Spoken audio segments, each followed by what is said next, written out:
எத்தனையோ குறைந்த வச்சு 1,00,000 பேர்த்த வந்து கூட்டிட்டு போறேங்கிற ரொம்ப நல்லது. அந்த கருத்து உனக்கு முன்னாடி எங்களுக்கு வந்தாச்சு. எங்களுக்கு வந்து 4 நூற்றாண்டுக்கு மேலாச்சு. எங்களுக்கு தேவையான செய்தி நாங்க அதை நான் உள்வாங்கணும். உனக்கு முன்னாடி நாங்க மூத்தவங்கன்னு நாங்க சொல்றோம். உங்களுக்கு முன்னாடி நாங்க மூத்தவங்க. அது மட்டுமல்ல, இது வந்து பாரதியார் கூட பாரதியார் தன் பாடலை வணக்கம் பாரதியார் தன் பாடல் எழுதுகின்ற பொழுது சந்திர மண்டலத்தை ஆய்வு செய்வோம் துப்புரவு கலையை கண்டு தெளிவோம் பாடினார். எப்ப 1927ல சந்திர மண்டலத்தை ஆய்வு செய்வோம் துப்புரவு கலையை கண்டு தெளிவோம்னு சொன்னார். துப்புரவு கலையை கண்டு தெளிவோம். துப்புரவு செய்து அப்ப நாடு நாசமாய் குப்பை மேடா கிடக்குது. புரியுதுங்களா? அப்ப அந்த துப்புரவு செய்து பழகுவோம் சந்திர மண்டலத்துக்கு சென்று ஆராய்ச்சி பண்ணணும்னு எழுதுறாரு. இப்ப அந்த துப்புரவுங்கிறது வந்து அதாவது வந்து நம்ம உடலை கூட சொல்றீங்களா இல்லைங்களா? நம்ம உடல் இப்ப நீங்க சொல்ற மாதிரி பூமியை சுத்தம் செய்யணுங்கிறது. பூமியில துப்புரவு அவங்க தூய்மை செஞ்சு பழகணும். இல்லை குப்பை மேடா கிடக்குது, தூய்மை கலைகள் நீங்க செய்யணும். குப்பை மலிச்சு கிடக்குதப்பா நம்ம வந்து பண்ணணும். நகராட்சி பணி சொல்றாரு. நகராட்சி பணி தூய்மை பணியை பத்தி சொல்றாரு. புரியுதுங்களா? தூய்மை பணி அவருக்கு தெரிஞ்சது அவ்வளவுதான். ஆனா அது பெரிய அறிவு. அதே காலத்துல பெரியார்னு ஒரு இருந்தாரு. அவர் என்ன சொல்றாருன்னு கேட்டீங்கன்னா, எல்லாரும் என்ன சொல்றாருன்னா, எல்லாரும் விமானம் ஓட்டி பழகணும், எல்லாரும் பெண்கள் எல்லாம் விடுதலை அடையணும், பெண்கள் வந்து சமையல் கட்டிலிருந்து விடுதலை அடையணும், அவங்கள ராக்கெட் பத்தி இந்த சந்திரன் மண்டலத்தை பத்தி தெரிஞ்சுக்கணும். ஆனா அப்பதான் வந்து ரஷ்யாக்கள்லாம் சிந்திக்கிறான். 1951ல இந்த மாதிரி விண்வெளின்னு ஒண்ணு இருக்கு, ஆகாயம்னு ஒண்ணு இருக்கு அப்படிங்கிறாரு. அப்போ பெண்கள் எல்லாம் வந்து சைக்கிள் ஓட்ட கத்துக்கணும், பெண்கள் எல்லாம் கார் ஓட்ட கத்துக்கணும், பெண்கள் எல்லாம் ரயில் ஓட்ட கத்துக்கணும் சொல்றாரு 1927. அப்ப கற்பனையே பண்ணாத காலம். ஏன்னா அவர் அதெல்லாம் பார்த்துட்டு வந்துட்டாரு. என்னதா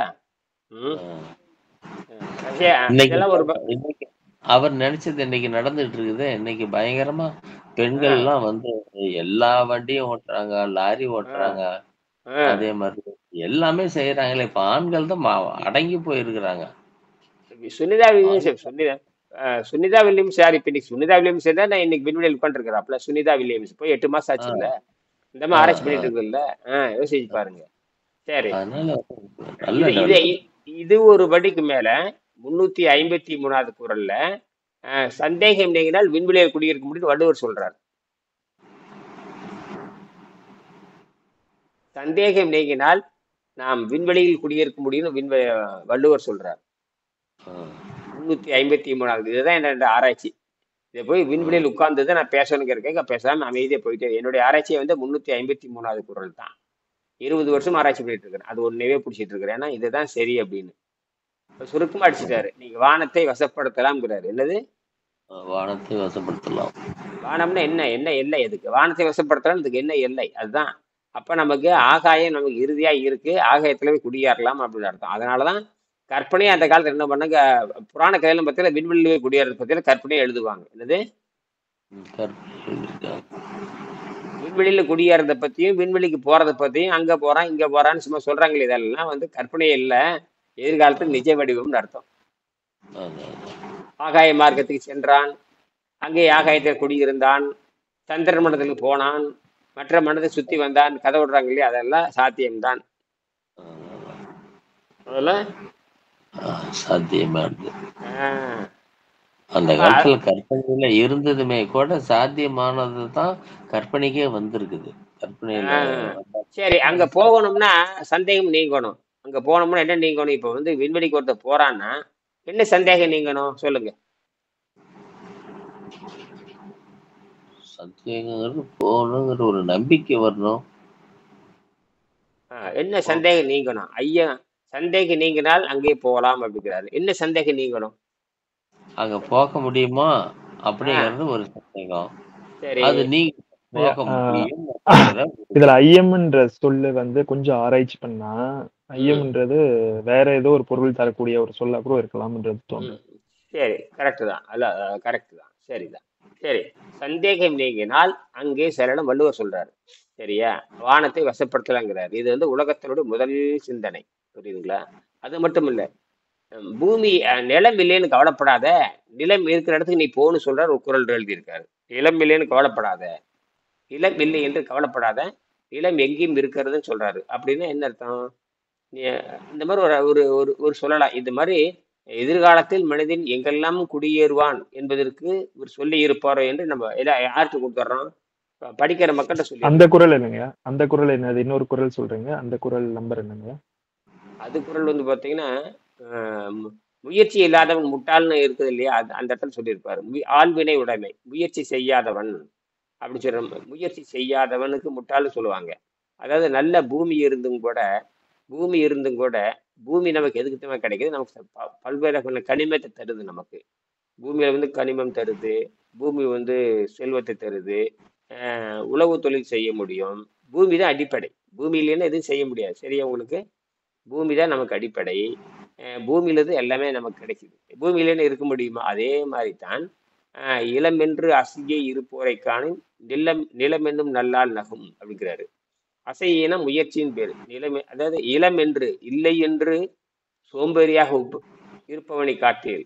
அதாவது இளம் என்று சோம்பேறியாக இல்லை என்று சோம்பேறியாக இருப்பவனை பார்த்து நிலம் என்னும் நல்லால், நிலம் என்கிற நல்ல பெண், நிலம் என்னும் நல்ல பெண் பார்த்து சிரிக்கிறாள். அட முண்டமே, நான் வந்து இவ்வளவு ஒரு பூமி வச்சிருக்கேன், இவ்வளவு ஒரு நிலம் வச்சுக்கிறேன், என்கிட்ட ஏகப்பாற்றமான செல்வம் என்கிட்ட இருக்குது, இது இருந்துட்டு ஒண்ணுமே இல்லைன்னு உட்காந்துருக்கிற முண்டோன்னு அவர் சொல்றாரு அந்த இடத்துல. எப்படி சொல்றாரு பாருங்க. இதை வந்து எதற்காக வைத்துக் கொள்ளலாம்? நம்ம மாதிரி அவரும் சிந்தித்து இருப்பாரோ அப்படின்னு வச்சுக்கலாம். என்னது? சிந்திச்சிருக்கிறார். அவரும் சிந்தித்திருப்பாரோ கேள்வியில் வைக்கிறோம். நம்ம மாதிரி அவர் சிந்திச்சிருப்பாரோ அப்படின்னு வாசகர் வட்டத்தில் விட்டு விடலாம். யோசிங்கடா அப்படின்றலாம். என்னது? யோசிங்கன்னு விட்டுறலாம். ஏன் சிந்திக்க கூடாதான்னு கேட்கறேன். நம்ம இப்ப சிந்திக்கிறோமே இல்லையா? தொலைநோக்கு பார்வையில் எழுதி வைக்கிறது. அது எந்த கருத்து என்னங்கிறது போக போக ஆராய்ச்சி பண்ணுதான் வரும். இப்ப நான் 353வது குறள் பார்த்தீங்கன்னா, மெய் உணர்தல் ஒரு குறள் இருக்கு. மெய் உணர்தல் எடுத்து படிச்சு பாருங்க. 353 36வது அதிகாரம் இருக்கான்னு பாருங்க. 36வது அதிகாரம் இருக்கா? 36வது 36வது அதிகாரம். வணக்கம். 36வது அதிகாரத்துல 36வது அதிகாரத்துல வானத்தை வசப்படுத்தணும்னு எழுதியிருக்காருங்க. அந்த குறள் படிங்க. 36வது அதிகாரம் இருக்கா? 36வது அதிகாரத்துல 353வது குறள் இருக்கான்னு பாருங்க. போட்டு வரும் பாருங்க. 353 போடுங்க குறள். கூகுள்ல 351 போடுங்க. 350 திருக்குறள் போடுங்க. வந்துரும் பாருங்க. வந்துருச்சா?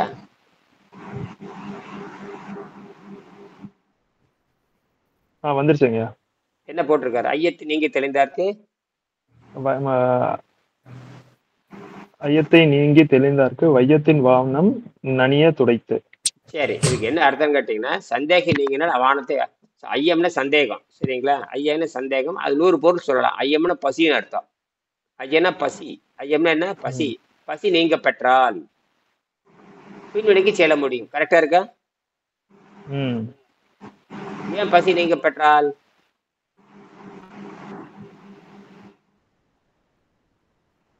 பசி நீங்க பெற்றால் விண்வெளிக்கு செல்ல முடியும். சரியா? அது அந்த குற்றத்தை நீங்க விட்டால் அப்புறம் அங்க போனா வந்து அந்த வெறும் அந்த விண்ணாற்றல் மூலியமாவே நம்ம வாழ்ந்துக்கலாம். அதுதான் இங்க. அதைத்தான் நான் சொல்றேன். இப்ப 181 பக்கம் எடுத்து படிங்க. இப்ப 182 பக்கம் எடுத்து படிங்க. 182 எடுத்து படிங்க. கரெக்டா வரும் பாருங்க இந்த இடத்துல. 182 81 படிங்க. 381 என்ன சொல்றாங்கன்னு பாருங்க. நான் வந்து சந்தேகம் நீங்கினால், பசி நீங்கினால் விண்வெளியில் வசப்படுத்தலாம், விண்வெளியில் குடியேறலாம், அல்லது ஆகாயத்தை வசப்படுத்தலாம். ஆகாயங்கிறது எங்க தொடங்குறது கேட்டீங்கன்னா, ஆகாயம் எங்கே தொடங்குகிறது? அது பூமியிலிருந்து தொடங்குது. ஆகாயம் அடர்த்தி தான் மாறுபடுதே தவிர ஆகாயம் இல்லாத இடம் எங்கே இருக்கா? ஆகாயம் இல்லாத இடம் எங்கன்னு சொல்லுங்க பார்க்கலாம். ஆகாயம் இல்லாம எங்கே இருக்கா? அது மட்டும் இல்ல, பூமியே விண்வெளியே ஐயம் தான். விண்வெளியே விண்வெளி என்றால் ஐயம்னு அர்த்தம். விண்வெளியினாலும் ஐயம் தான். விண்வெளியினாலும் ஐயம். ஐயம். நீ வந்து 500 வருஷத்துக்கு அப்புறம் விண்வெளி என்றால் ஐயம், ஐயம் என்றால் விண்வெளி என்று சொன்னால் கரெக்டா பொருந்தும். இப்ப நான் சொல்றேன் பாருங்களேன், விண்வெளினா ஐயம் தான், விண்வெளினா ஐயம் தான், ஐயம்னா விண்வெளி தான். எனக்கு அப்ப பொருள் தரும். அது எப்ப பொருள் தரும்? 500 ஆண்டுக்கு அப்புறம் நான் திருக்குறளை படிச்சேன்னா அப்ப நான் நினைக்கிற பொருள் எப்ப தரும்? 2000 ஆண்டுகளுக்கு முன்பாக எழுதப்பட்ட அந்த கருத்து எனக்கு இன்னும் ஒரு 3000 ஆண்டு கழிச்சு நான் சிந்திச்சேன்னா எனக்கு தகுந்த மாதிரி அவர் சிந்தித்திருக்காருன்னு சொல்ல முடியும். சரியா இல்லையா?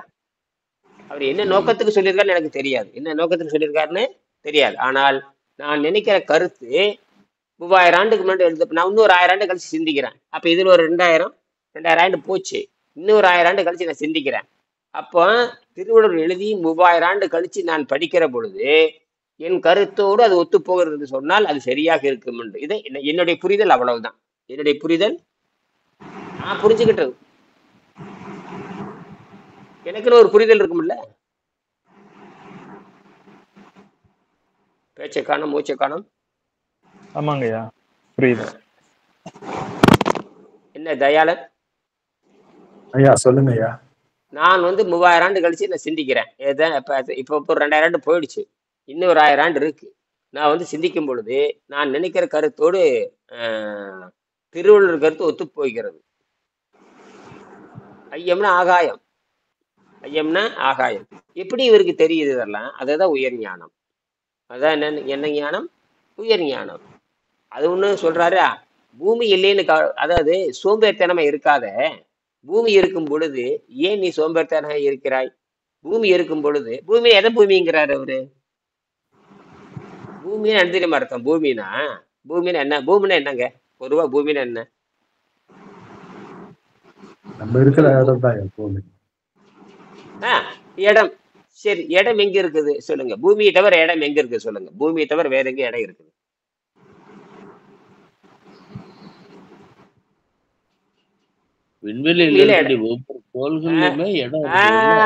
இதுதான் புத்திசாலித்தனம். அப்ப இந்த மாதிரி என்னென்ன கோள் இருக்கு? இப்ப நீங்க பேசுறீங்கல்ல, தினம் கோளை பத்தி படிச்சுட்டே இருக்கிறீங்க, என்னென்ன கோள் இருக்குது? என்னென்ன கோளுக்கு போறதுக்கு முயற்சி பண்றாங்க சொல்லுங்க? மார்ஸ் அண்ட் செவ்வாய்க்கு போறோம், அப்புறம் நிலவுக்கு போறோம். அது நிலம் தானே? அந்த நிலத்துக்கு போக சொல்லுகிறார் என்று வள்ளுவர் சொல்றார் என்று நாங்கள் உங்களுடைய கேள்விக்கு என்ன வைக்கிறோம்? ஒரு விடையா வைக்கிறோம். வள்ளுவரும் விண்வெளிக்கு செல்லலாம். நிலம் என்று அங்கு நிலம் வந்துருது இல்லையா? சந்திரன் என்று நிலம் தானே? அந்த நிலத்தில் நான் நிலம் இருக்கும் பொழுது நீ ஏன் கவலை? சோம்பேறிகள் தான் இல்லை என்று சொல்வார்கள், சோம்பேறிகள் தான் இல்லை என்று சொல்லுவாங்க. நிலம் இருக்கும் பொழுது சோம்பேறி ஏன் இல்லைன்னு சொல்றீங்க? நிலம் இருந்தா உழுக வேண்டியதுதானே? நிலம் இருந்தா குடியேற வேண்டியதுதானே? நிலம் இருந்தா என்ன பண்ண போறீங்க? ஒரு நிலம் இருந்தா எங்க போக போறீங்க? ஒரு நிலம் இருந்தா போய் நம்ம வந்து அடைய முயற்சி செய்வோம். அதுக்கு பேரு ஆக்கிரமிப்பு பேருது, அடைய முயற்சிதல்னு பேரு. சரியா? சரி, அங்க அடையணும்னா அதை பற்றிய முழு விளக்கம் உனக்கு தேவைப்படும். புரியுதா? ஒரு இடத்துக்கு போகணும்னா அதை பற்றிய அறிவு உனக்கு என்ன இருக்கணும்? ஒரு சொல்லுங்க, மூளைக்கு வேலை கொடுங்க. ஒரு இடத்துக்கு போகணும்னா அதை பற்றிய அறிவு உனக்கு வேணுமா வேண்டாமா? அதை பத்தி அறிவும் வேணும். இப்ப நீங்க இந்த சொன்னீங்கல்ல இந்த குறள், ஐயம் நீங்கினால் விண்வெளி செல்லலாம்ங்கிறது, அந்த ஐயம்ங்கிறதுக்கு வந்து பயம்ங்கிறதும் இருக்குது, அதே மாதிரி பசிங்கிறதும் இருக்குது இல்லைங்களா ஐயா? ஆமா ஆமா ஆமா. ஐயம்ங்கிறது பயம் இருக்கக்கூடாது, ஃபர்ஸ்ட் பாயிண்ட். அதே சமயத்துல பசியும் இருக்கக்கூடாது. அந்த பசி இல்லாத வாழ்க்கை தான் இப்ப உருவாக்கணும்னு சொல்லிட்டு நம்ம முயற்சி பண்ணிட்டு இருக்கிறோம். அதுதான் நடந்துகிட்டு இருக்குது. இப்போ அதுதான் நடந்துட்டு இருக்குது. இப்ப 151 பக்கம் படிங்க. இப்ப 151 பக்கம் படிங்க. படிங்க.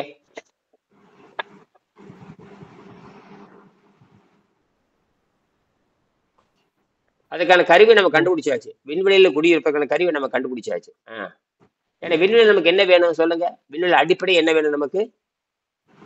அங்க போய் குடியேறிட்டுன்னு வச்சுக்கோங்க. அங்க என்ன முதல் நமக்கு குடியேறியாச்சுன்னு கற்பனை பண்ணுங்க. குடியேறியாச்சு, நமக்கு என்ன தேவைங்க? இருட்டில் உட்காந்து இருப்பீங்களா? காற்று, வெளிச்சம், நீர் 3 வேணும் ஐயா. இதெல்லாம் இருக்குதுன்னு வச்சுக்கோங்க. அப்புறம் என்ன வேணும்? காற்று, வெளிச்சம், நீர். வெளிச்சத்துக்கு என்ன பண்ணுவீங்க?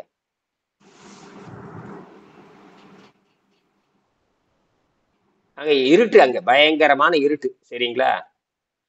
எதுவுமே அங்க கிடையாது, இருட்டு. சரியா? என்ன இப்ப அங்க என்ன தேவை? கொஞ்சம் கற்பனை பண்ணுங்களா பாருங்க. என்ன தேவை அங்க? என்ன இருந்தால் வாழ முடியும்? சரி, காற்று கொண்டு போயாச்சு.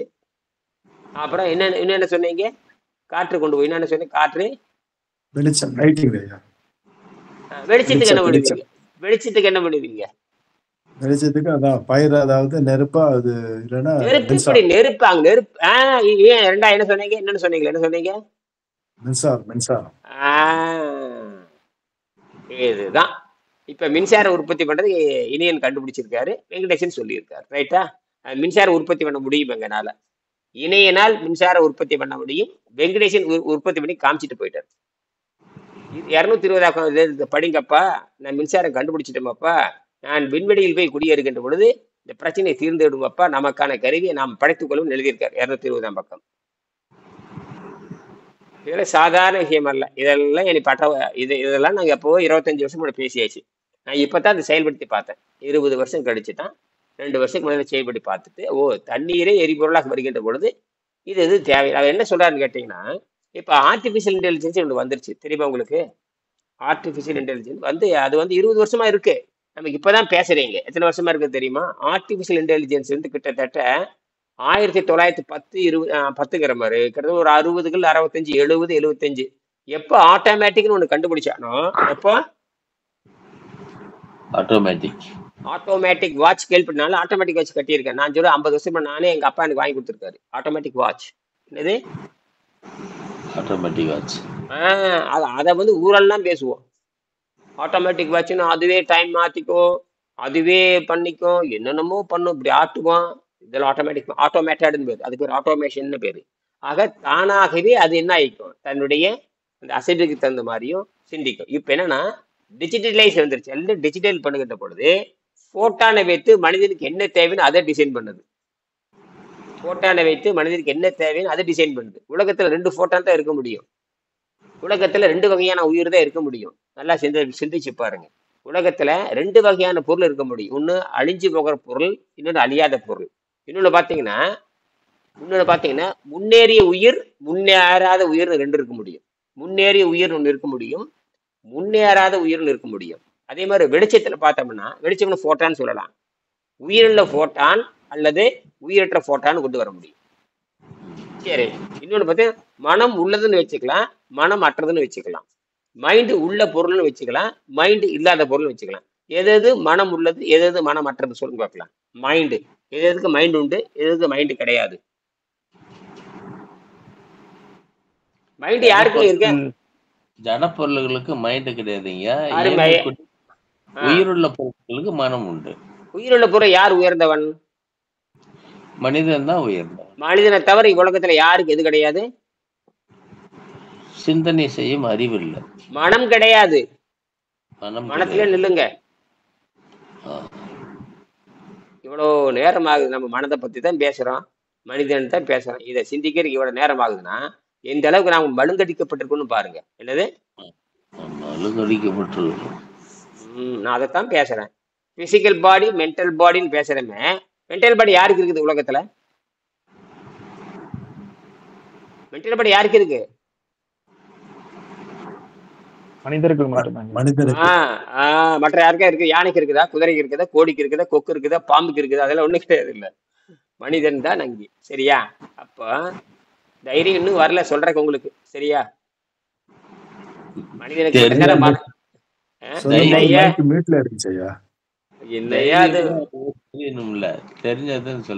அப்படியே மனம் பேசிக்கிட்டே ஒரு வருஷம் நீங்க இந்த மைக்கு வந்தே 2 மாசமா பேசிக்கிட்டு இருக்கிறோமே, மனதை பற்றி பேசுறோமே. மனிதனுக்கு மட்டும்தான் மனம் உண்டுங்கிற சொல்றதுக்கு இவ்வளவு லேட் ஆகுதுன்னா இன்னும் வெள்ளைக்காரனுக்கு எப்ப புரிய போகுது, என்ன ஆக போகுதுன்னு நமக்கு ஒன்றும் புரியல.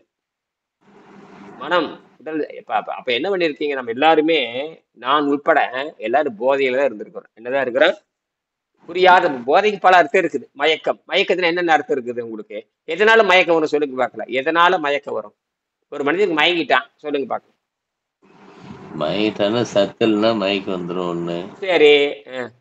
ரெண்டாவது ஜாஸ்தியா சாப்பிட்டாலும் மயக்கம் வரும். அருமை. அப்புறம் சாராயம் குடிச்சாலும் மயக்கம் வரும். ரைட், கரெக்டா அடிச்சிட்டீங்க பாயிண்ட். அப்புறம் இன்னொன்னு, என்ன சாராயம் வந்து சாராயம் வந்து ஒரு வகையான கொடுமையான ஒரு பொருள் இல்லையா? சாராயம் வந்து அடிபட்டு ரத்தம் வெளியே போனாலும் மயக்கம் வரும். கரெக்ட். அப்புறம் இதுதான் உண்மை. இன்னும் வேற எந்த வகையில மயக்கத்துல வரலாம்? நிறைய இருக்கு, எத்தனையோ காரணம் இருக்கு, நிறைய காரணங்கள். போலியான மயக்கம், காதல் மயக்கம், மனதை அடிப்படையாக கொண்டு கூட மயக்கம் வரும். இன்னைக்கு அப்படித்தான் 90 பேர் இருக்கிறீங்க, நான் உட்பட. எனக்கு ஒரு மயக்கம் இருக்குதுங்க, நான் மட்டும் எதனையா கண்டு மயங்குறதுன்னு சொல்லுவாங்க. ஆமா, ஏதோ ஒரு விஷயத்தை கண்டு மயங்குறதுன்னு. நான் விண்வெளி பாக்குறேன், இங்க எப்படா போறது அப்படின்னு மயக்கமா இருக்குது. அங்க எப்படி போறது, ஒரு பொருள் புரியலன்னா கூட மயக்கம்ன்றுவாங்க. ஒரே மயக்கம் அப்பா, தலைவலியப்பா, புரிந்துக்கிட்டு முடிக்கிறப்ப என்ன ஐயா போட்டு தீரவே தலைவலி தீரலன்னு என்ன தெரியுமா? அந்த பொருளை கணக்கு போட முடியல தலைவலி வரும்பா, அந்த கணக்கை புரிந்து கொள்ள மயக்கம். ஒரு பாடம் வந்து மகுடிக்கு மயங்கம்னு சொல்லுவாங்க பாத்தீங்களா? அதேதான், அது ஒரு மயக்கம் தான்.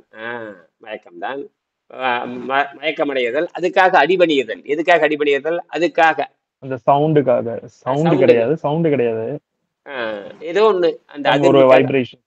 அப்ப மனிதன் எதுக்கு மயங்குறான்னு கேட்டீங்கன்னா, எதுக்கு மயங்குறான் தெரியுமா? தொடு உணர்ச்சிக்கு மயங்குறான், சரியா? இசைக்கு மயங்குறான், காதால் கேட்கறதுக்கு மயங்குறான், கண்ணால் பாக்குறதுக்கு மயங்குறான், மூக்கால் நுகர்றதுக்கு மயங்குறான், வாயால் மயங்குறான். வாயால் அந்த ஏதோ விஷயத்துக்காக மயங்கும்.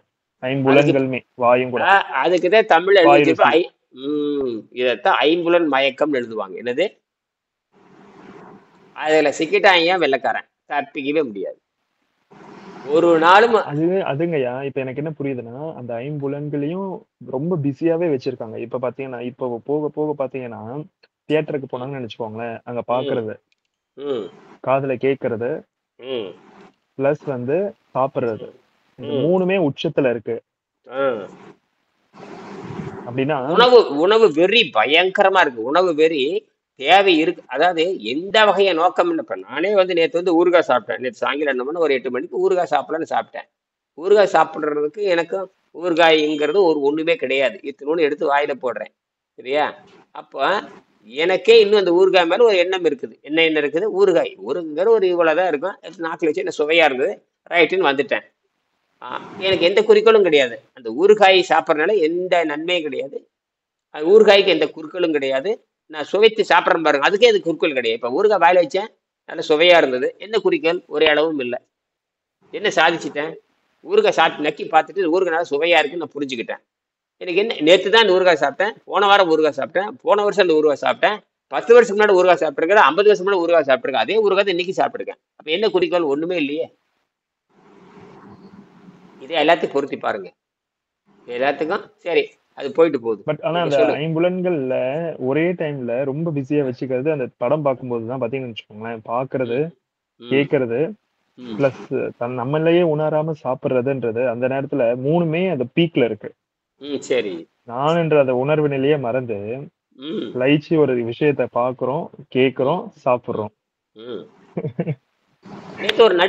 நேத்து என்ன பார்த்தேன்னா, நேத்து இரவு ஒரு 11:20க்கு நடனம் ஆண்களை பிறகு கூத்தாடுறாங்க. சும்மா அந்த ஒரு வினாடி ஓடும் பாருங்க, டங்கடி டங்கடி ஏதோ ஒரு ஆட்டத்தை போட்டு ஆடுறாங்க. ஆண்கள் ஆடுறாங்க, பெண்கள் ஆடுறாங்க. நான் யோசிச்சு பார்த்தேன், இதை தாண்ட 2000 ஆண்டுகளுக்கு முன்னாடி புராணத்திலயும் இருந்த நடனமா, புராணத்திலயும் இதே நடனம் தான் ஆடிட்டு இருக்கிறாங்க, இன்னைக்கும் அதே நடனம் தான் ஆடிட்டு இருக்கிறாங்க, அதே நடனம் தான் ஆடிட்டு இருக்கிறாங்க. அன்னைக்கு புராணத்துல வந்து கதாபாத்திரங்கள் ஆடிக்கொண்டிருக்கிறது, இன்னைக்கு ஒவ்வொரு மனிதனும் போதையில் ஆடிட்டு இருக்கிறாங்க. நான் அதை பார்க்குறேன், ஏதோ ஒரு மயக்கம். அது பெண்கள் ஆடுறதும் ஆண்கள் கூத்தாடுறதும் தனி ஆடுறதெல்லாம் பார்க்குறீங்க. பார்த்தீங்கன்னா தொட்டிங்கன்னா டான்ஸ் ஆடுறதா வந்துட்டு இருக்குது. அது ஏதோ ஒரு பாட்டை போட்டுக்க வேண்டியது, ஏதோ ஒன்று போட்டு, அது செயற்கை தான். அதுக்கு அவங்களுக்கு சம்மந்தமே கிடையாது. ஏதோ ஒரு நடனம் ஆடிட்டு இருப்பாங்க, அதுக்கு இந்த பாட்டை சேர்த்து விட்டுறது, டங்கடி டங்கடின்னு ஆடுறாங்க. நான் அதை பார்த்தேன், என்னடா இந்த பெண்களும் இப்படித்தாண்டா அந்த காலத்துல இருந்து ஆடிட்டு இருந்துருக்குறாங்களோ, இதுக்கு பேர் கூத்தாடிகள்னு பேரு. சரி, இதெல்லாம் இருக்கட்டும். இப்போ அந்த 353வது குறளுக்கும் இளமென்று அசிய இருப்போரைக்கானின் நிலமென்னும் நல்லால் நகலும்னு இதை போட்டிருக்காரு. நான் வந்து வெங்கடேசத்தை சொல்றேன், வெங்கடேசத்தை வந்து இதை சொல்றேன். இப்ப இந்த 181வது குறள் படிங்க. இப்ப ஐயம் நீங்கினால் 181 பக்கம் படிங்க. என்ன பண்றாரு? சரி, ஹீரரத்தன் மனைக்கு எதை கட்டுப்படுத்தினார் தெரியுமா உங்களுக்கு? ஹீரரத்தன் மனைக்கு தான் யாருக்கு உதவுறாரு? ஹீரரத்தன் மனைக்கு யாருக்கு உதவுறாரு? படிங்க. இதெல்லாம் என்ன பண்ணணும், மண்டையில் டக்கு டக்கு டக்கு டக்குன்னு போட்டு வச்சு ரெட்டியா உட்காந்துருக்கணும். என்னது? அப்பதான் நீங்க வந்து பிறருக்கு சொல்லுகின்ற தகுதியாக இருப்பீர்கள். முயற்சி பண்ணணும். ஏன்னா எனக்கு மட்டும் என்ன தெரியுங்கிறீங்க, நானும் இன்னும் வரைக்கும் நான் தேடிக்கொண்டுதான் இருக்கிறேன். நிறைய படிக்கணும், நிறைய தேடணும். 2050க்கு என்ன தேவைன்னு இப்பவே யோசிக்கணும். என்னது? 2050க்கு இப்ப நமக்கு இப்ப எப்ப 2025 தானே? 2050க்கு என்ன வேணும் நம்ம எப்ப 2050ல என்ன வேணுங்கிறது இப்பவே நம்ம என்ன பண்ணணும்? யோசிக்கணும். யோசிக்கணும் சொல்லுங்க. 2000 அதுக்கப்புறம் செயல்முறை இப்ப யோசிச்சாதான் அப்ப செய்யறதுக்கான அந்த இதுக்கு பேரு தொலைநோக்கு சிந்தனைன்னு பேரு. என்னது?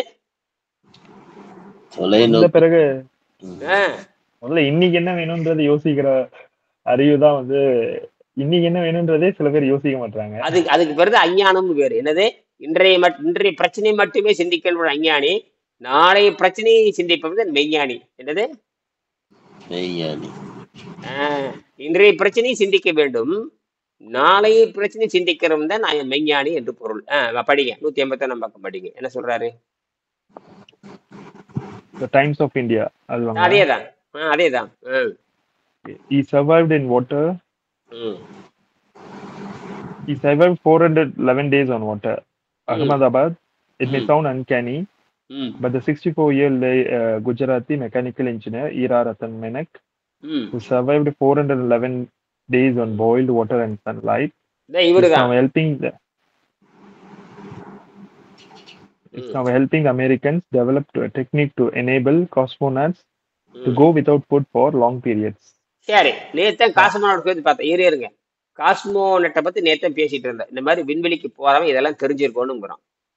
விண்வெளிக்கு போறவன் இதுதான் அடிப்படை. இது தெரியாம போன தீந்தான். இந்த விண்வெளி பயணத்தை தான் இனியன் சொல்லுகிறார். இந்த விண்வெளி பயணத்தான் வெங்கடேசன் சொல்லுகிறார். இந்த விண்வெளி பயணத்தை தான் திருவள்ளுவர் சொல்லி இருப்பாரா என்று அவரையும் சேர்ந்து கூப்பிட்டுக்கிறோம். அவர் சொன்னாரா இல்லைன்னு தெரியாது. நாங்க நினைக்கிற மாதிரி அந்த கருத்து ஒத்து போகிறது. இப்ப நீர் மருத்துவம்னு சொல்றாரு. நீர் மருத்துவம் எங்கேயாவது எழுதியிருக்காரா? நான் நீர் மருத்துவத்தை சொல்றேன்னு எங்கேயாவது எழுதியிருக்காரா? அவர் எங்கேயாவது ஒரு இடத்துலயாவது நான் நீரை குறிப்பிடுகிற நேரடியாக எழுதியிருக்காரா? அப்ப இந்த மாதிரி கருத்துக்களை களவு போகாம இருக்கிறதுக்கு தான் அத மறைபொருளா வச்சு எழுதியிருப்பாரோ அப்படின்னு. வருஷமா எவனுக்கு தெரியக்கூடாது, தமிழனுக்கு மட்டுமே தெரியும்னு எழுதிட்டு போயிட்டாரு. என்னது? எவனுக்கும் மறைபொருளா சொல்லணும்ன்ற அவசியம் என்ன இருக்கு அப்படின்னு போத்தோம்னா, யாரு இதை தெரியணும்னா அவங்க கண்டுபிடிச்சு தெரிஞ்சவங்க தெரிஞ்சுக்கிட்டோம். ஒரு பசில் மாதிரி கொடுத்துட்டு போயிருக்காரோ அப்படின்னு. அது கீவேர்டுன்னு பேரு. அது நமக்கு தெரிஞ்சதுன்னா தமிழனுக்கு மட்டும்தான் உலகம் வாழும்னு எண்ணம் இருக்கிறவன். தமிழனுக்கு மட்டும்தான் உலகம் உருப்பட வேண்டும். இவன் பூமி சொந்தமா, பூமி மட்டும் வீடல்ல, உலகமே அவனுக்கு உலகம் உய்ய அப்படின்ற சொல்லுவார். உலகம் உய்ய வேண்டும் என்பதை இனியனுடைய கோட்பாடு. என்னுடைய கோட்பாடு உலகம் திருந்த வேண்டும், உலகம் உய்ய வேண்டியது என்னுடைய ரத்தத்தில் அப்படித்தான் இருக்கிறது. நான் இந்தியாக்காரன் கிடையாது, நான் உலகத்துக்காரன். நான் இந்தியாக்காரன் கிடையாது, தமிழ்நாட்டுக்காரன். உலக பொதுமறைன்னா இந்த அனைத்து மக்களுக்கும் பொதுவான ஒரு. அப்ப நான் உலக சிந்தனையாளர் மாறேன். நான் ஏன் தமிழ்நாட்டுக்காரன்னு சொல்றேன்? நான் உலகத்துக்காரன். தமிழ்நாட்டில் இருந்து கொண்டு உலகத்தை பத்தி சிந்திக்கிறேன். என்னது? உலக புதுமறை அப்படின்ற ஒரு. தமிழ்நாடு இந்தியாவில இருக்கிறதுனால இந்தியாவில இருந்து நான் சிந்திக்கின்றேன். நான் சிந்திக்க கூட யாராவது சொல்லுவாங்களா? இது வந்து ஒரு அடையாளம் தானுங்க. எங்க இருக்கிறேன் என்ற நான் இந்தியாங்கிறது பூர்வாகனது. 1000 ஆண்டுக்கு முன்னாடி தமிழ்நாடு இருந்ததா? ஆனா தமிழ்நாடு இருந்தது. தமிழுங்கிற பேர் வந்துருச்சு இல்ல? தமிழுங்கிற பேர் வந்து 4000 ஆண்டு ஆச்சுங்க. தமிழுங்கிற பேர் வந்து கல்வெட்டுல தமிழ் எழுதியிருக்கானே இல்லையா? கல்வெட்டு பூரா தமிழ் தான். சிந்துவெளி நாக எழுத்து தமிழ் தான். இன்னும் அறிவிக்க போறாங்க பாருங்க. அறிவிச்சுட்டான்னு வச்சுங்க, இந்தியாவில் இருக்கிற அத்தனை டவுட்ஸையும் கண்டு போயிடும். எல்லாரும் அந்த மாயில் உட்காந்துருக்கானுங்க. தமிழர்கள் முட்டாளுன்னு சொல்ற அளவுக்கு தான் கூட்டம் உட்காந்துருக்குது. எல்லாம் ஆப்பு வச்சாச்சு எல்லாத்துக்குமே. தமிழர்கள் முட்டாளுன்னு சொல்றானுங்க. இப்பதான் சொல்லியிருக்கானுங்க தமிழர்கள் வந்து 5435 ஆண்டுக்கு முன்னாடி இரும்பை கண்டுபிடிச்சிட்டான்னு. அடுத்தது வருது பாரு, ஒவ்வொன்னா வருது. தமிழர்கள் வந்து மூத்த அறிவாளிகள், மூத்த குடின்னு சொல்றீங்க இல்லையா? அதுதான் மூத்த குடியினாவே மூத்த அறிவாளின்னு அர்த்தம். சிந்துவெளி நாகத்துல கிடைக்கிற அத்தனை எழுத்துக்களுமே கீழடியில் கிடைக்குது. நான் போய் பார்த்துட்டு வந்தேன். கீழே கிடைக்குது. அப்ப சிவகலைன்னு ஒரு இடம் இருக்குது எங்க? தூத்துக்குடியில. எல்லாமே கிடைக்குது. அங்கதான் இரும்பு. அந்த மாதிரி தமிழ்நாட்டுல பரவலாக இரும்பு எங்கெங்க மலைகள் இருக்கோ அங்கெல்லாம் இரும்பு செஞ்சு இருக்கிறாங்க. ஏன்னா மலைகள்ல தான் என்ன கிடைக்கும்? இரும்பு மலைகள்ல தான் என்ன கிடைக்குது. இரும்பு கிடைக்கும். இன்னைக்கு சேலம் மலைங்கிறீங்களா? சேலம் சேர்வராயன் மலை கேள்விப்பட்டிருக்கீங்களா இல்லையா? உலகத்திலே டாப் மோஸ்ட் ஹைஃபிட்ஸில் இந்தியாவுல சேலம் சேர்வராயன் மலையில தான் எது கிடைக்குது?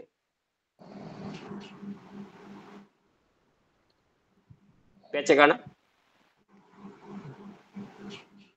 தெரியலீங்க. சேலம் சேர்வராயன் மலையில என்ன கிடைக்குது? இப்பதான் மலையில என்ன கிடைக்குது? மலையில இரும்பு அப்படின்ற ஒரு இது அது கிடைக்குது. மட்டுமல்ல, பக்கத்துல சுண்ணாம்பும் கிடைக்குது. என்னது? சுண்ணாம்பு.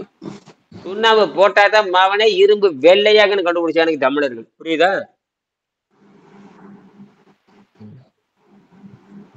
எதை சேர்த்தணும்? குறிப்பிட்ட பர்சன்ட் என்ன சேர்த்தணும்? கால்சியம் சேர்த்தணும். எதுல? குறிப்பிட்ட பர்சன்ட் கால்சியம் சேர்த்தணும். குறிப்பிட்ட பர்சன்ட் கார்பன் சேர்த்தணும். கார்பன் என்ன? கரி சேர்த்தணும். சரி. கார்பன் சேர்த்தணும். குறிப்பிட்ட பர்சன்ட் கால்சியம். வெளுக்கிறதே சுப்பா. நீங்க கரும்பாலைக்கு போயிருக்கீங்க? யாராவது கரும்பாலை பார்த்துருக்கீங்களா? கரும்பாலை வீட்டை டக்கு டக்குன்னு ஓட்டுவாங்க. சொல்லுங்க. கரும்பாலைக்கு போயிருக்கீங்களா? பார்த்துருக்கீங்களா? அப்ப அப்ப வெள்ளைப்பொடி தூக்குவாங்க. அந்த கரும்பாலை வெள்ளைப்பொடி நல்ல பாகு பொங்கி வர்றப்போ வெள்ளையே ஒரு பொடி தூக்குவாங்க. பார்த்துருக்கீங்களா? அது என்னது? அது என்னது? செவத்துக்கு அடிக்கிறீங்களா? என்ன அடிக்கிறீங்க? செவத்துக்கு ஒரு எண்ணம் வருஷம் செவத்துக்கு என்னமோ அடிப்பீங்களா? அது என்னது? சொல்ற போட சுண்ணாம்புன்னு ஒரு படத்துல சொல்லுவா. டெல்லி கணேஷ் டெல்லி கணேஷ் ஒருத்தன் இருப்பான். அவன் செந்திட்ட போட சுண்ணாம்பு அப்படின்பா. சுண்ணாம்புனா வெளுக்காதவன்னு அர்த்தம் இருக்கு. இன்னொன்னு சுண்ணாம்புனா அறிவுள்ளவன்னு ஒரு அர்த்தம் இருக்கு. சுண்ணாம்புனா முட்டாள்னு ஒரு அர்த்தம் இருக்கு. போடா வெண்ணெய்பாங்க. போடா சுண்ணாம்புன்னு எங்க கிராமத்தை இன்னைக்கு சொல்லுவாங்க. போடா சுண்ணாம்பும்பாங்க. என்னது? போடா சுண்ணாம்பும்பாங்க. அந்த சுண்ணாம்பு போட்டால் கருப்பெல்லாம் வெளுக்கும். அப்ப இந்த பாகு அது மட்டும் இல்ல, சுண்ணாம்பு போடலைன்னா அந்த சர்க்கரை செய்யவே முடியாது. அழுக்கு எடுக்கணுங்க. அது சுண்ணாம்பு எடுத்துரும். அந்த அழுக்கும் எடுக்க நல்லா புரிஞ்சுக்குங்க. அது கரெக்ட் தான். அழுக்கும் எடுக்க அந்த பாகை கற்கண்டா மாத்தும். இந்த பாகை பொடியா மாத்தும். என்னது? இல்லாட்ட கொத்தானாவே இருக்கும், கற்கண்டாவே ஆகாது. புரியுதா? இப்போ இதத்தான் பணம் அந்த தெலுங்கு குடிச்சிருப்பீங்க. எல்லாரும் தெலுங்கு குடிச்சிருப்பீங்க. தெலுங்கு பனைமரத்துல இருந்து இறக்குறாங்க பாத்தீங்களா? தெலுங்கு போடுவாங்க. சுண்ணாம்பு போட்டு அதேதான். அது மேல சுண்ணாம்பு அப்படியே அடிச்சு முதல்ல சுண்ணாம்பு பூசியில பூசி விட்டுருவாங்க. எப்பவுமே சுண்ணாம்பு வச்சிருப்பாங்க, பூசி விட்டுருவாங்க. பூசிட்டு அப்படியே தொங்க விட்டுருவாங்க. அது அப்படியே சுட்டா போட்டு இனிப்பா மாறி உழுகிறதெல்லாம் இனிப்பா மாறி உழுகிறதெல்லாம் இனிப்பா மாறிடும். போதை வராது. ஆனா சுண்ணாம்பு போடலன்னு சொன்னா போதை வந்துடும். அதுதான் கண்டு. இதுதான் அப்ப பனங்கருப்பட்டி. இப்ப புரியுதா இல்லையா? அது தீமையா மாறும், நன்மையா மாறும். என்னது? தீமையாவும் மாத்தும், நன்மையாவும் மாத்தும். அப்ப நல்ல பொருள் ரெண்டு வகையில பயன்படுத்தலாம். நல்ல பொருளை நல்லதாகவும் பயன்படுத்தலாம். தூய்மை ஆயிடும். சுண்ணாம்பு போடும்போது தூய்மை ஆயிடும். இதைத்தான் கண்டுபிடிச்சிருக்காங்க தமிழர்கள். உலகத்திலே முதல் பாகு தயாரிக்க கண்டுபிடிச்சது தமிழன் தான். நெல்லு தயாரிக்கிறதுக்கான அவசியம் எங்க இருந்து வந்திருக்கோங்க? சோறு, இது அரிசி தயாரிக்கிற அவசியம். காட்டுல இருக்கிற நெல்லை பார்த்துருக்கிறான். எப்போ தமிழர்கள் தான் நெல்லு கண்டுபிடிச்சாங்க. கடவுளுக்கு பேரே நெல்லுன்னு பேர் வச்சுட்டாங்க. நெல்லுச்சாமின்னு பேர் வச்சுட்டாங்க. கடவுளுக்கு பேர் நெல்லுச்சாமின்னு பேர் வச்சானுங்களா இல்லையா? நெல்லுச்சாமி அதாங்கய்யா. அப்ப அதுக்கான அவசியம் எங்க இருந்து வந்திருக்கும் அப்படின்னு நான் யோசிக்கிறேன். சாப்பிடக்கூடாது சாதம்ங்கிற பேச்சே, சாதம்ங்கிற சொல்லே தப்புங்க. சோறு. அப்புறம் அதை விட்டு சாதம் சொன்னீங்கன்னா மண்டையில ஏறுமா உங்களுக்கு? எவன் சொன்ன சாதம்னு? எந்த பரதேசி சொன்ன சாதம்னு? அறிவு வேண்டாம். அந்த வேர்ச்சொல்ல உங்களுக்கு மறந்து போச்சு. என்னது? சரிங்க. அப்ப அந்த சோறுன்னு சொல்லணும். சோறுனா சோறு அப்படின்னாவே சோர்ந்து போதல் ஒரு அர்த்தம் இருக்குது. நடுவுல நொசம் இருந்தாலும் அதுக்கு சோறுன்னு பேரு. சாதத்துக்கு என்ன மூலம்? ஒரு இளவும் கிடையாது. காட்டு மிராண்டி பயிலுக்கு சொல்றது சாதம். இனிமேல அந்த சாதம்ங்கிற சொல்ல பயன்படுத்தாதீங்க. ஏன்னா உங்களுக்கு பேசிக்கே தெரியாம போயிரு. சோறுன்னா நொசம் இருக்கு. உதாரணத்துக்கு பனைமரத்தை வெட்டுறப்ப நடுவு சோறு இருக்குன்னு சொல்லுவாங்க. பனைமரத்தை வெட்டுவாங்க. கேள்விப்பட்டிருக்கா இல்லையா? நடுவுல சோறு இருக்கும்பாங்க. தென்னை மரத்தை வெட்டுவாங்க, நடுவுல சோறு இருக்குன்னு சொல்லுவாங்க. ஏப்பா? அதுதான் பணம் குருத்து. பணம் குருத்து. கரெக்ட். அந்த நொச நொசன்னு இருந்தா சோறுன்னு பேரு. என்னது? ரொம்ப நல்லது உடம்புக்கு அது. நம்ம நல்லா சாப்பிடுவாங்க. நான் சாப்பிட்டுருக்கேன், பணம் கொடுத்து சாப்பிட்டுருக்கேன், அதெல்லாம் சாப்பிட்டுருக்கேன். நொச நொச ரொம்ப உடம்பு நல்லது, வயிறெல்லாம் சுத்தமாகும், வயிறெல்லாம் சுத்தமாகும். இந்த பணம் சோறுன்னு சொல்லுவாங்க. அப்ப சோறுங்கிற சொல்ல விட்டு போட்டு இந்த பரதேசின் சாதம்னு சொல்லி, சோறுக்கும் சாதம்னு சொல்ற உங்களுக்கு என்ன பெருமை வருது? சோறுன்னு சொல்ற உங்களுக்கு என்ன பெருமை வருது? பெருமை கிடையாதுங்களா, அந்த வழக்குல இருக்கிற சொல் அப்படி நம்ம யூஸ் பண்ணி பயன்படுத்திக்கிட்டோம். சாதம்ங்கிறது வழக்கு தமிழர்கள் வழக்கு கிடையாது. சாதம்ங்கிற சொல்லு தமிழர்கள் வழக்கு கிடையாது. இல்ல சொலவாடையில வந்துருச்சு இல்லையா, அது சொல்றேன். அதான் சொல்றேன். ஏன் அதை பயன்படுத்துறீங்க? ஏன் அதை பயன்படுத்துறீங்க? தெரியாது, அவ்வளவுதான்.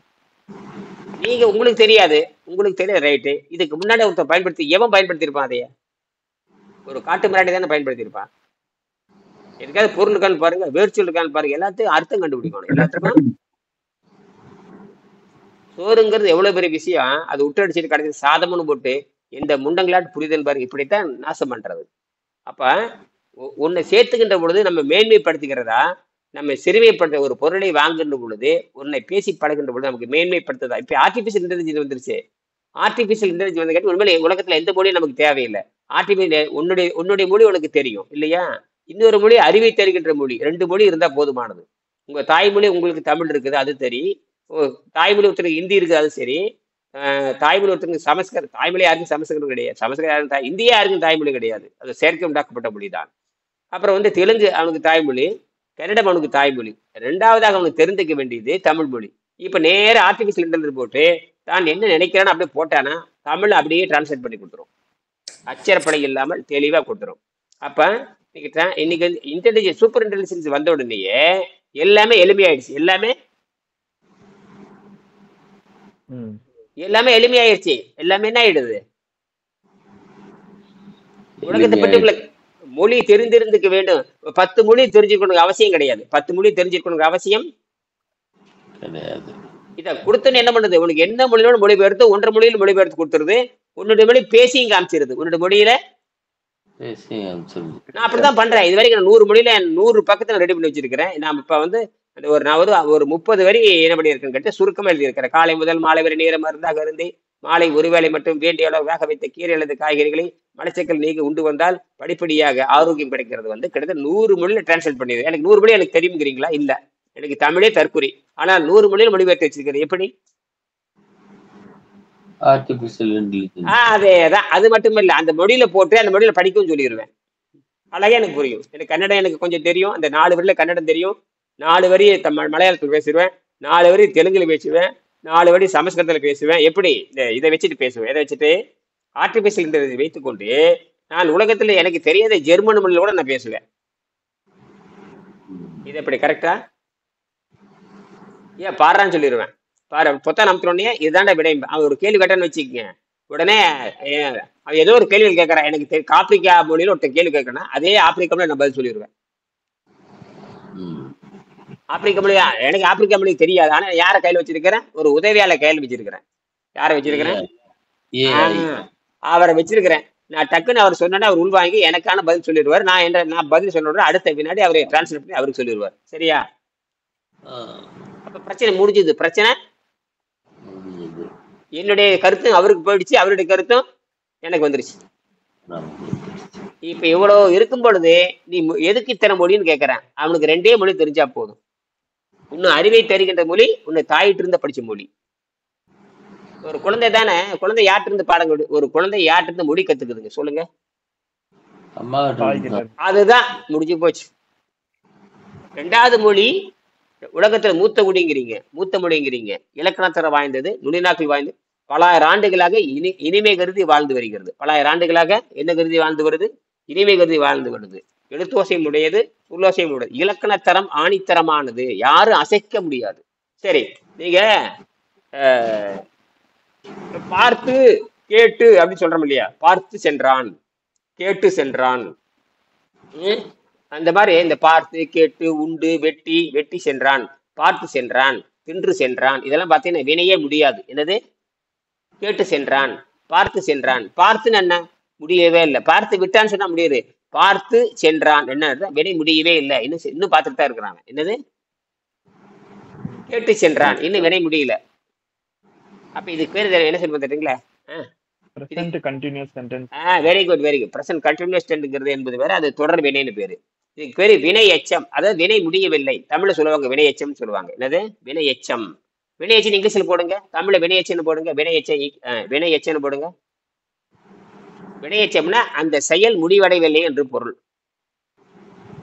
வினை எச்சம் போடுங்க. ஈக்குவல் வினை எச்சம் போடுங்க. நவுன்ல வருதா? நவுன்ல பெயர். அட்வெர்புல வரும் பாருங்க.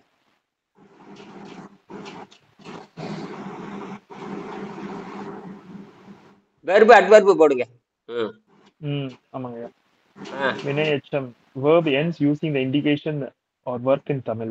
முற்றெச்சமும் இருக்கு. On the other hand, refers to the verb endings used to indicate desire in Tamil. There are several types of வினை எச்சம் in Tamil. படிங்க. Very good very good. பூச்சி வினை, செய்வு வினை.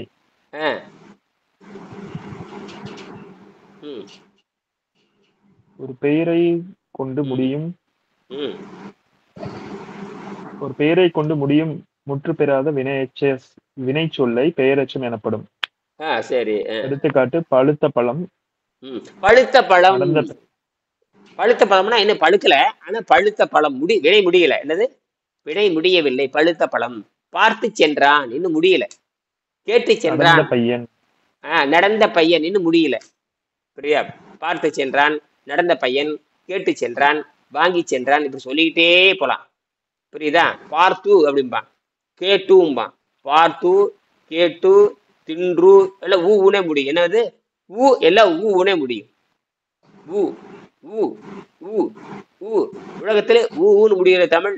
உலகத்திலே தமிழ்ல தான் எல்லாம் ஊன்னு முடியும் எல்லாமே. ஊன்னு என்ன தெரியுமா அர்த்தம்? வினை எச்சன்னு அர்த்தம். இன்னொன்னு சொல்றேன். 1 2 3 9 வரைக்கும் சொல்லுங்க பார்க்கலாம். 1 2 3 9 வரைக்கும் சொல்லுங்க. 1 2 3 தமிழ்ல சொல்லுங்க. 1 2 சொல்லிட்டே வாங்க.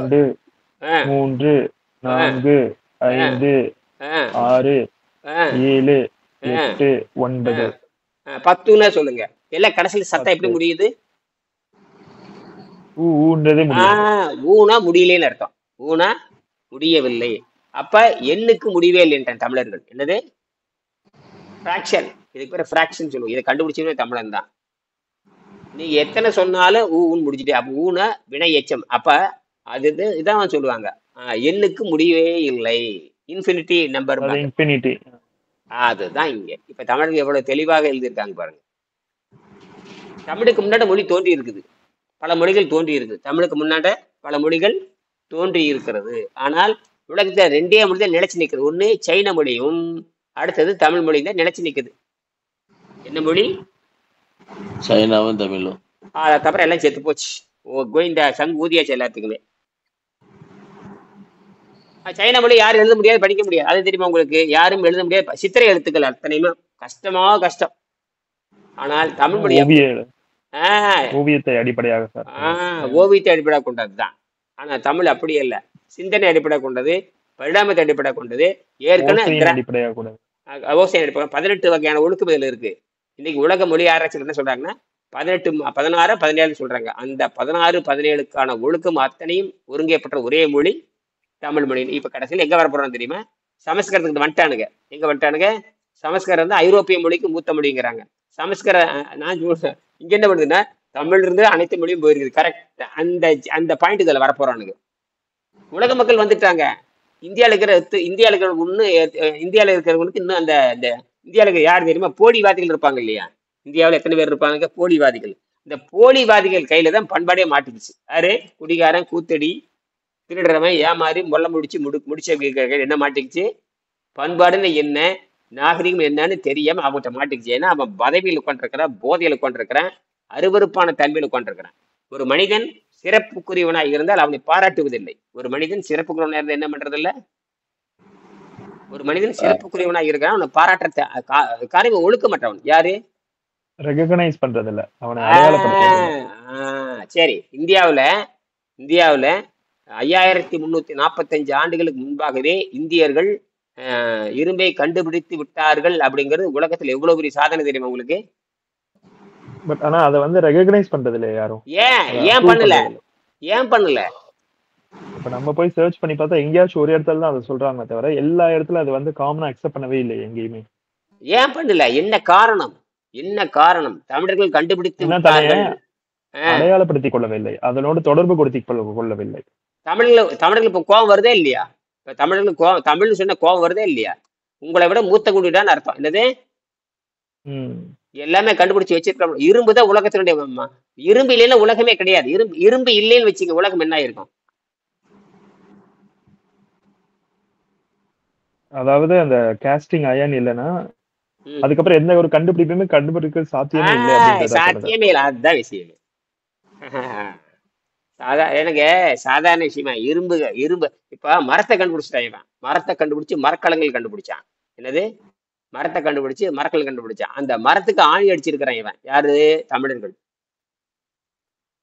மரக்கலம் கண்டுபிடிச்சு 5000 ஆண்டு 10,000 ஆண்டு ஆச்சு. அப்பவே மரத்துக்கு ஆணி அடிச்சிருக்கேன். நம்ப முடியுதா உங்களால? ம். நம்ப முடியுதான்னு கேட்கறேன். அது மட்டுமல்ல, தூண்டில் செய்திருக்கிறான். மீனை பிடிக்கிறதுக்கு தூண்டில் முள்ளு செஞ்சிருக்கிறான். என்னது? ம். ஹை ஃபிட்னஸ் இருக்கணும். என்னது? தூண்டில் முள் சாதாரணம் கிடையாது. தூண்டில் முள் பார்த்திருக்கீங்களா? தூண்டில் முள் பார்த்திருக்கீங்களா? பாத்துருக்கேன். அந்த புழுவை போட்டு கொக்கி மாதிரி செஞ்சு அதை தூக்கி போடுவாங்க. அதெல்லாம் 5000 ஆண்டுக்கு முன்னாடி கண்டுபிடிக்கப்பட்டது. 6000 ஆண்டுக்கு முன்னாடி கண்டுபிடிக்கப்பட்டது. அந்த டெக்னாலஜி எவன் கண்டுபிடிச்சு? தமிழர்கள் கண்டுபிடிச்சிருக்காங்க. கண்டுபிடிச்சு மீனை பிடிச்சானுங்க. அது பேர் தூண்டில்னு சொல்லுவாங்க. அவனுக்கு சில பேர் ஒரு வாசகம் சொல்லுவானுங்க, மீனை கொடுக்காதே தூண்டிலை கொடுன்னு சொல்லுவாங்க. இதுக்கு என்ன அர்த்தம்? மீனை கொடுக்காதங்கப்பா. அதாவது அந்த தொழில் செய்யறதுக்கான நுட்பத்தை கொடு அப்படின்றதுதான். அதுதான் தமிழர்கள். அதுதான் தமிழர்கள். சரி, அதற்கான அறிவை தேடி சொல்ல போறோம். அதுக்கான அந்த தொழில்நுட்பத்தை கருத்து கொடுத்துக்கோ அப்படின்றது. கைத்தொழில். அதான் கைத்தொழில் கத்துக்கிட்டு அவன் கவலைப்பட மாட்டான். புரியுதா? அப்ப நீ மீனை கொடுக்காதே, மீனை பிடிக்க கற்றுக் கொடு, அல்லது மீனை பிடிக்க தூண்டிலை கொடும்பாங்க. மீனை கொடுத்தா சோம்பேறி ஆயிடுவான். மீனை கொடுத்தா அது அவனே எடுத்து சாப்பிடுறதுக்கான அந்த வழிவகையை நம்ம அவனே பிடிச்சு அவனே சாப்பிடுறதுக்கான சிந்தனையை ஊற்று அவனுக்கு செய்ய சொல்லி கத்துக் கொடுக்கும். இதுக்கு பேருதான் குருகுல கல்வின்னு பேரு. இதுக்கு பேரு தான். இது மானங்கட்ட சம்பள கல்வி கிடையாது. மானங்கட்ட கல்வியை கொடுத்தும் வெள்ளைக்காரன்னு புரிஞ்சுக்கிட்டா உங்களுக்கு நாம் செய்முறை நாகரிகத்துல முன்னேறி இருக்கிறோம். அதனால உலகத்துல இருக்க எல்லா வெள்ளைக்காரன் கருத்து எழுதிட்டானுங்க. இது அற்புதமான கண்டுபிடிப்புட்டானுங்க. இரும்பே நான் இது வரைக்கும் எகிப்துல இருந்துன்னு சொன்னாங்க. எகிப்துல இரும்பு கண்டுபிடிச்சிருக்கானுங்க. அந்த எகிப்து இரும்பு எங்க இருந்து போயிருக்குன்னா இந்தியாவில இருந்து போயிருக்கு. எகிப்துல இருக்கிற உளிகள், அந்த எகிப்துல பிரமிட் இருக்கு இல்லையா, பிரம்மாண்டமான பிரமிடு கேட்டுருப்பேன். பிரம்மாண்டமான பிரமிடு ஏகத்த ஒரு 10-15 உலக புகழ்பெற்ற பிரமிடு இருக்கு. அது ஒண்ணுமே இல்லை, 4 வகை முக்கோணம் தான். 4 முக்கோணம் சேர்ந்த பிரமிடு. 4 முக்கோணம் சேர்ந்த பிரமிடு. அதுக்கு இருக்கிற எல்லாமே அந்த இரும்பு இல்லைன்னா அந்த கல்லை செதுக்க முடியாது. இரும்பு இல்லைன்னா கல்லை செதுக்க முடியாது. அவனுக்கு அந்த இரும்பு நாகரிகமே யாரும் கிடையாது, எகிப்தில் இருக்கிற மக்களுக்கு கிடையாது. அப்படின்னா அந்த கோயில் சிற்பங்கள் எல்லாம் வந்து செதுக்கிறதுனா அந்த உளி அந்த இதெல்லாம் தேவை இல்லையா? அந்த உளியை கண்டுபிடிச்ச யாரு? அந்த உளியை இப்ப கண்டுபிடிச்சது யாரு? இப்ப வாங்க, அப்ப யார் கண்டுபிடிச்சிருப்பாங்க? உளியை கண்டுபிடிச்சிருப்பாங்க தமிழர் தான் கண்டுபிடிச்சிருப்பாங்க. ஏன்னா அது அந்த காலத்துல எத்தனாயிரம் கோயில் சிற்பங்களுடைய அந்த மைன்யூட்டான அந்த ஒர்க்ஸ் இருக்கு பாத்தீங்களா? அப்போ இதெல்லாம் எப்படி செஞ்சு அது சாதாரண இரும்புல நீங்க சாதாரண இரும்பை நீ கண்டுபிடிக்க முடியாது. சாதாரண இரும்பாணி போய் செவுத்துல அடிக்க முடியாது. சாதாரண இரும்பாணி என்ன பண்ண முடியாது? அது எந்த இரும்பாணி அடிக்க முடியாது. அதுக்கு என்ன? அதுக்குன்னு தனி இரும்பு இருக்குது. அதுக்குன்னு அதாவது அந்த கல்லையே பாத்தீங்கன்னா செதுக்கும் போது ஒரு ஸ்பேஸ் செய்யறாங்கன்னா அது அவ்வளவு சாஃப்டா செய்யணும்னா அதுக்குன்னு பாலிஷ்டான ஒரு அப்புறம் டிஃபரெண்ட் வேற லெவல் ஆஃப் எக்யூப்மெண்ட் வச்சிருப்பாங்க இல்லையா அவங்க கையில. அதை கண்டுபிடிச்சது யாருங்க? இப்ப வாயில சொல்லுங்க. அதை கண்டுபிடிச்சது யாருங்கிற? தமிழன் தான். தமிழன். அப்ப தமிழ் எங்க தொடங்குது? மூத்த குடிங்க எங்க இருந்து வந்தான் போறாங்க விட அறிவில் சிறந்தவன் அர்த்தம். தமிழன்னா என்ன அர்த்தம்? அறிவில் சிறந்தவன். அது யார்கிட்ட போய் படம் பிடிச்சிருப்பான்? யாருமே கிடையாது. நாங்களே கத்துக்கிட்டோம். யாருமே. அப்படின்னா கல்லை இப்போ நல்ல செவுத்துல சாதாரண ஆணி செவுத்துல அடிக்க முடியும். இப்ப நிறைய ஆணி வந்துருச்சு. சாதாரண ஆணி செவுத்துல அடிச்சு மழுங்கிரும். கட்டையிலே ஆணி அடிச்சா ஏறிக்கும். செவுத்துல சாதாரண இதுக்கு பேர் எம்எஸ்ன்னு சொல்லுவாங்க. மென்மையான இரும்பு செவுத்துல அடிக்க முடியாது. இன்னொரு ஆணி இருக்குது, பாலிஷ் ஆணிம்பாங்க. என்னது? பாலிசிடானி. அதுக்கு பேர் எக்கு இரும்புன்னு பேர். என்னது? எக்கு இரும்புன்னு பேர். எக்கும்பாங்க. எக்கும்பாங்க. எக்கு தான் என்னவா மாறுதுன்னா ஹைஃபிட் ஸ்டீலா மாறுது. ஸ்டீல், எம்எஸ் ஸ்டீல், ஹைஃபிட் ஸ்டீல் அப்படியே மாறிட்டே கிட்டத்தட்ட 4 ஸ்டீல் இருக்குது. 4 ஸ்டீலையும் கண்டுபிடிச்சது தமிழன் தான். இன்னொன்னு தெரியுமா? ஸ்டெயின்லெஸ் ஸ்டீல் ஒண்ணு கண்டுபிடிச்சானுங்க. என்னது? ஸ்டெயின்லெஸ். துருப்பிடிக்காத. அதுதான் சேலத்தில் தயாரிக்கிறானுங்க. அப்ப ஸ்டெயின்லெஸ் ஸ்டீல் எப்ப கண்டுபிடிச்சாச்சு? அது 6000 ஆண்டுக்கு முன்னாடி கண்டுபிடிச்சாச்சு. இன்னைக்கு துருப்பிடிப்பா இரும்பை கண்டுபிடித்தவன் தமிழர்கள் தான். அதனாலதான் உலகமே கொண்டாடுது தமிழர் நாகரீகத்தை. ஆனால் இந்தியால யாரும் கொண்டாடுறது இல்லை. இந்தியால யாரும் கொண்டாடுறது இல்லை. உலகம் பூரா கொண்டாடுறான். மிகப்பெரிய கண்டுபிடிப்படான்ட்டான். எல்லா பத்திரிகையும் எழுத ஆரம்பிச்சிட்டாங்க. டைம்ஸ் ஆஃப் இந்தியால, அமெரிக்கால பல இதுல எழுதிட்டாங்க. இது ரொம்ப ஆச்சரியம். இது ஆராய்ச்சி செய்யப்பட வேண்டும்ங்கிறான். இது வந்து நாம அதனாலதான் முதல்வர் என்ன பண்றாரு கேட்டீங்கன்னா, உலகத்தினுடைய நாகரிகம், இந்தியா நாகரிகம் தமிழ்நாட்டிலிருந்து தொடங்கப்படும் எழுதுறாரு. புரியுதா? அது சரியா தப்பா ஒரு இருக்கட்டும். இந்தியாவின் நாகரிகம் எங்கிருந்து எழுதப்பட வேண்டும்? தமிழ்நாட்டிலிருந்து. அப்ப இதுவரைக்கும் படிச்சதெல்லாம் புரிஞ்சுக்கலாமா? கடைசியா கேள்வி கேளுங்க. தயாளன் சொல்லுங்க ஐயா. என்ன சொல்றதெல்லாம் புரியுதா? புரியுது ஐயா. அது உண்மை, அவ்வளவுதான். இது யாரா இருந்தா உண்மையை ஏத்துக்கிட்டு செய்ய வேண்டியதுதான். உண்மையை ஏத்துக்கிட்டு இனி வந்து பயன்பாட்டுக்கு தான் கொண்டு வரணும். என்னது? ஆராய்ச்சி பயன்பாட்டுக்கு நல்லதுக்கு கொண்டு வந்துடணும். அதாவது அந்த காரணம் தவறாக இந்தியர்களை மடமாற்றியாச்சு. தவறாகவே இந்தியர்களை கெடுத்தாச்சு. தவறாகவே தப்பா சொல்லி கொடுத்து என்ன பண்ணியாச்சு? தமிழர்களை ஒரு அறிவில் சிறந்த இந்தியர்கள் அறிவில் சிறந்தவர்கள் சொல்றதுக்கு உனக்கு வந்து இந்தியாவில் அறிவில் சிறந்தவர்கள் சொல்றதுக்கு உனக்கு வந்து வெக்கமா இருக்குது இல்லையா?